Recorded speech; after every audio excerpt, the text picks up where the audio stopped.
일하기 시작하네. 내게로부터 눈을 들어 주를 보기 시작할 때 주의 일을 보겠네. 내 작은 마음도 돌이켜서 하늘에 꿈꾸게 하네. 주님을 볼 때 모든 시선은 주님께 드리고 살아계신 하나님을 느낄 때 내 삶은 주의 역사가 되고 하나님이 일하기 시작하네. 모든 시선을 주님께 드리고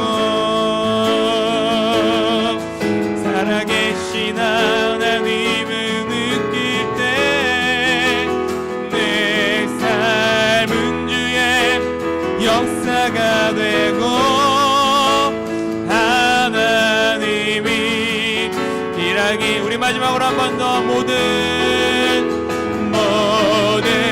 시선을 주님께 드리고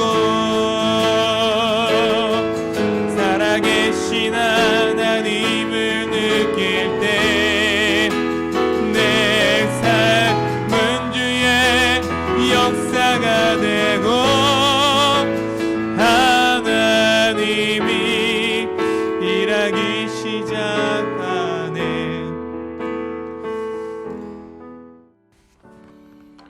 오늘 말씀은 빌립보서 4장 8절 한 절 말씀 되겠습니다. 끝으로 형제들아, 무엇에든지 참되며 무엇에든지 경건하며 무엇에든지 옳으며 무엇에든지 정결하며 무엇에든지 사랑받을 만하며 무엇에든지 칭찬받을 만하며 무슨 덕이 있든지 무슨 기림이 있든지 이것들을 생각하라. 아멘. 오늘 말씀의 제목은 이것들을 생각하라입니다. 근데 원래 제목은 생각 좀 하고 삽시다 이렇게 하려고 했습니다. 바울은 빌립보 교회에 보내는 서신을 마무리하면서 형제들아 이것들을 생각하라 이렇게 당부를 합니다. 무슨 행동을 하기 전에 그것이 참된지 바른 것인지 생각해 보라라는 것입니다. 그것이 참되고 옳은지, 즉 하나님의 말씀과 뜻에 일치하는지, 도덕적으로는 문제가 없는지, 그것이 사랑받을 만한 일인지 칭찬받을 만한 일인지 생각해 보라는 것이죠. 그리스도인은 생각 없이 사는 사람이 아닙니다. 그냥 멍하니 있다가 믿습니다 하면서 무조건 아멘하고 행동하는 사람이 아닙니다. 오히려 이것이 과연 그러한가, 경건한 것인가, 옳은가, 깨끗한가, 바른 것인가를 잘 따져보면서 깊이 생각하며 사는 사람이어야 한다는 것입니다. 이것이 바로 예수님이 말씀하신 하나님을 사랑하되 너의 뜻을 다해 사랑하라 라는 말씀과 연결됩니다. 바울은 이런 생각을 무엇에든지 적용하라고 말합니다. 계속 반복되죠. 무엇에든지. 내 옷차림이 경건한지 옳은지, 내 표정이 사랑받을 만한지, 내 말투에 거짓이 섞여 있지는 않은지, 이 돈을 사용하는 부분에 있어서 옳은지 칭찬받을 만한지, 무슨 일이든 어떤 상황에 있었든지 그리스도인들은 이 생각을 적용해야 합니다. 어떤 상황에서도 마찬가지입니다. 남이 보든 안 보든, 예배를 드릴 때든 아니면 직장에 나가서 일을 할 때든, 풍삼초 양육을 받을 때든지 예비군 훈련 받을 때든지 무슨 일이 있었든지 어디에서든지 항상 이것이 진실한지 경건한지 옳은지 깨끗한지 사랑스러운지 칭찬받을 만한지 생각해보고 그것에 기초해서 행동하라는 것입니다. 우리 그리스도인들이 얼마나 윤리적으로나 도덕적으로 탁월해야 하는 자인지 오늘 바울은 이 짧은 본문에서 강조하고 있는 것입니다. 하지만 오늘날 그리스도인들의 모습은 어떻습니까? 너무나도 애석하지만 그렇지 못하다는 것이죠. 오늘 한국교회는 도덕적 혼란이 만연해 있습니다. 영적 지도자들부터 목회자들부터 도덕적으로 무너지고 윤리가 실종된 모습으로 여기저기서 터져나오는 것을 보게 됩니다. 성도들도 마찬가지죠. 왜 이런 현상들이 빈번하게 교회 안에 일어나고 있는 것일까요? 물론 믿음이 중요하죠. 믿음을 강조해야 됩니다. 그러나 그것을 강조하면서 반대급부로 믿음에 걸맞는 삶, 복음에 합당한 삶을 강조하지 않아서 그런 것입니다. 우리가 부흥과 성장 이것을 강조하면서 또 은혜와 용서 이런 것들은 부각시키면서 윤리, 도덕 이 부분을 소홀히 했기 때문입니다. 말씀을 해석하는 부분도 마찬가지입니다. 이 말씀의 문맥과 맥락은 상관하지 않고 그저 자기 입맛에 맞는 그 말씀을 갖다 붙이는 그렇게 선호하는 그런 행태들이 우리 안에 많이 있었습니다. 기독교 서점에 한번 가십시오. 성구 액자용으로 선호되는 말씀 가운데 대표적인 것 여러분들이 아는 말씀 내 시작은 미약하였으나 내 나중은 심히 창대하리라. 욥기 8장 7절 말씀인데 이런 구절은 사실 하나님이 하신 말씀이 아닙니다. 이 말씀은 욥의 친구인 수아 사람 빌닷의 말인데 그가 이제 욥을 비난하면서 했던 말이죠. 네가 똑바로 살았으면 시작은 미약하더라도 나중은 창대될 텐데 너 문제 있다라고 비난할 때 했던 말입니다. 그런데 이게 모든 그리스도인들에게 하나님이 창대함을 약속했던 그런 명령이나 말씀이 아니라는 것이죠. 근데 하나님이 이렇게 약속하셨다라고 앞뒤 문맥을 살피지 않고 이것을 액자까지 걸어놓고 하는 것은 저는 문제가 있다라고 생각합니다. 오히려 성경은 복음을 따라 살다가 고난받는 것에 대해서 많이 이야기하고 있습니다. 세례 요한은 참수를 당했습니다. 스데반은 돌에 맞아 죽었습니다. 바울은 온갖 고난을 다 당했습니다.